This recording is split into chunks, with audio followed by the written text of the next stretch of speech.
I'm here as a representative of the All India Trinamool Congress, and I'd first like to begin by saying that on 27th February 2025, the Honorable Chief Minister of West Bengal and Chairperson of our party, Srimati Mamata Banerjee, was the first person to raise the issue of the duplicate EPIC voter cards.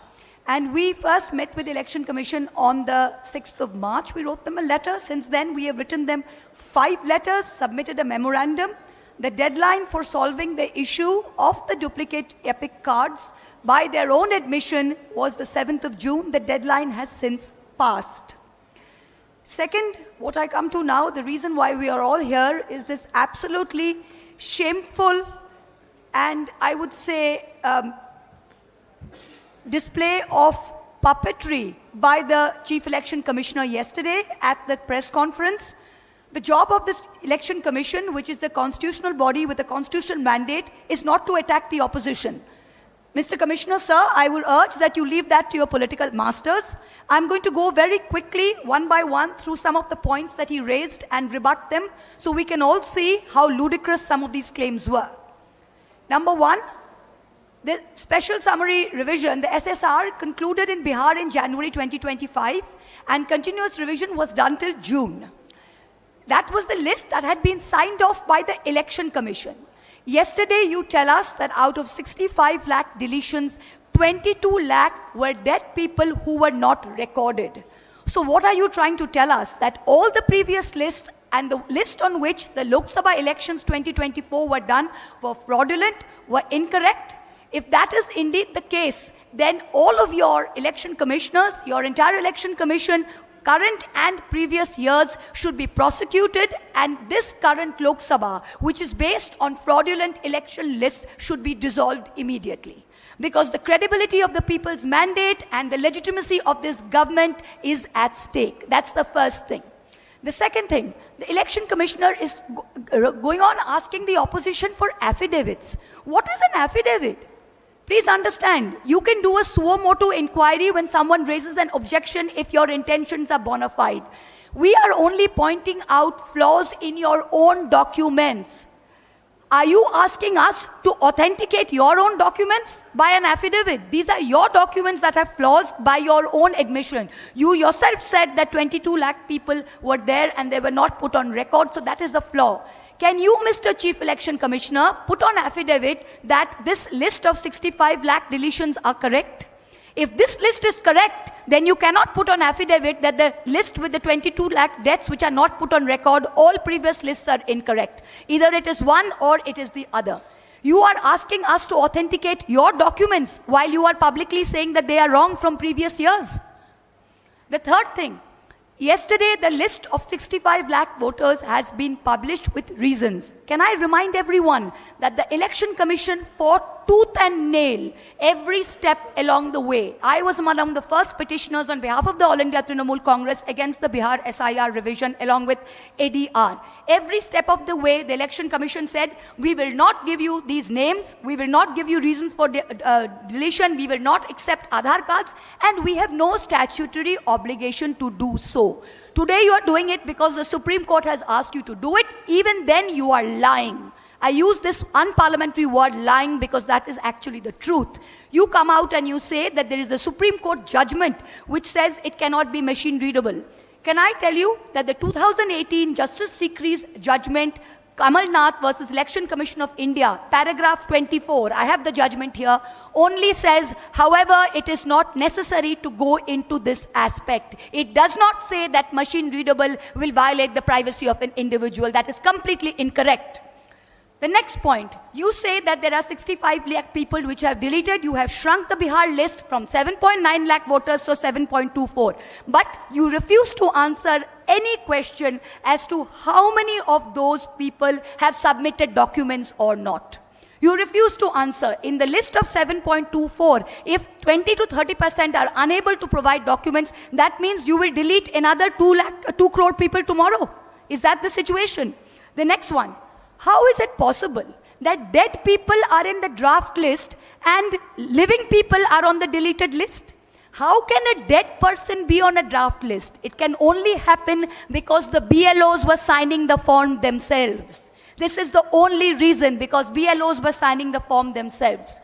Yesterday, the CEC said out of 65 lakh voters, only 28,370 have filed claims and objections. You mean to tell me only 0.4% of those deleted have filed claims and objections? Does that figure of 0.4% not tell you how ridiculous and how riddled with faults this entire exercise is? In just two districts of Bihar, Darbhanga and Kaimur, the BLO has marked not recommended to 10 to 12%. If we average this for the rest of Bihar, it means 80 lakh people will be marked not recommended and subjected to an arbitrary verification.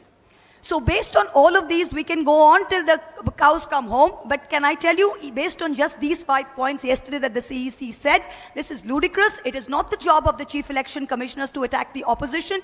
Your job, sir, is to go into great detail as to what the valid queries raised by the opposition was. Thank you. Good evening to all. We have all assembled here to discuss or to convey to you a very important thing. The framers of the Constitution has entrusted or has given the Election Commission an autonomous power only to avoid any external influence or intimidation. Because it is the duty of the Election Commission to ensure fair and free elections. The core thread of democracy is that the common man has to exercise his franchise to elect the government of his intention, of his wish. Whereas now the Election Commission itself is under the scanner. We have to just think about the interview of the CEC, instead of giving clarification, has raised many questions. First of all, the CEC has not given any clarification or any comment about the recent August 14th Supreme Court direction that it should publish all the 65 lakhs voters and their details and why they were deleted. No reason for that has so far been given. And our next apprehension or concern is that why the CEC must be in a hasty manner carry out the SIR in Bihar elections. 65 lakh voters is not something very easy to consider. And it is estimated even much more, around 1 crore they say, but they say it is 65 lakh. We want to discuss it on the floor of the Parliament because the Parliament is the highest forum where we can debate anything. Even the constitutional authorities could be debated under various rules, and there are rules, and we are trying for it, whereas the government is not prepared. Here arises many questions which has to be answered and which is left to your thinking why the ruling party is not coming forward for a debate in the Parliament on SIR. And our other question is, how can there be so many deletions of eligible voters when house-to-house enumeration has been undertaken? Number two, why the enrollment of new voters is abnormally low when these young voters have been enumerated? Has any database been compiled to show how many youngsters who turned 18 on the qualifying data were included? No transparency in that, and the CEC is not coming forward. So also the procedure for inquiry and two appeals, along with their timelines, as contemplated under the Registration of Election Rules 1960, may include a huge number of voters in the forthcoming elections in Bihar. Is the ECI going to address the issue? And will the ECE take these practical difficulties into account while conducting SIR in other states? Because it has started in Bihar, it will spread across the nation. And we are very much concerned that the opposition voters will be deliberately removed by showing reasons, and whereas the CEC is not even has not even come forward to clarify or give an explanation to the Supreme Court's direction why it has not been obliged. So the CEC's interview, the Parliament is not working for all these days, not because we want to stalemate the proceedings, We want to be a party for the smooth functioning, whereas our genuine demand to have a debate in the debating forum is not allowed. And now that the yesterday's interview of the CEC, we expected that it would clarify all our doubts, but nothing has come out. So it has raised many questions again and again, and DMK has already given a memorandum to the Election Commission requesting that they have to remove the deceased voters. Have they done so or will they do so? All these questions are there. And as far as we, the opposition parties, are concerned, we will resort to all legal remedy as well as the parliamentary apparatus to solve this issue. So this appeal to you all, through you we tell the people that the issue we have taken up is not about individual political parties, it is about the common man in this country whose last right is to exercise his power during the elections. Whether he is rich or poor, whether educated or uneducated, he has a vote in his hand and he can elect a government. Whereas his voter itself, writing itself is deprived, means where is democracy? Democracy is in peril, and CEC, which has to come to the rescue of the common man's vote, now itself is under the scan. So we will resort to these means, and we have got our own responsibility. Kindly people should understand that the non-functioning of the parliament is not because of the opposition parties, it is only because of the ruling party which is not coming forward for a debate. Thank you very much. My dear friends, an imperfect voters list compromises the fairness and integrity of democratic discourse. We, the opposition parties, the entire spectrum, from left to TMC, from AAP to Congress, firmly believe that the CEC has forfeited his right to be in that constitutional position. And he has virtually declared war on the opposition parties by his press conference.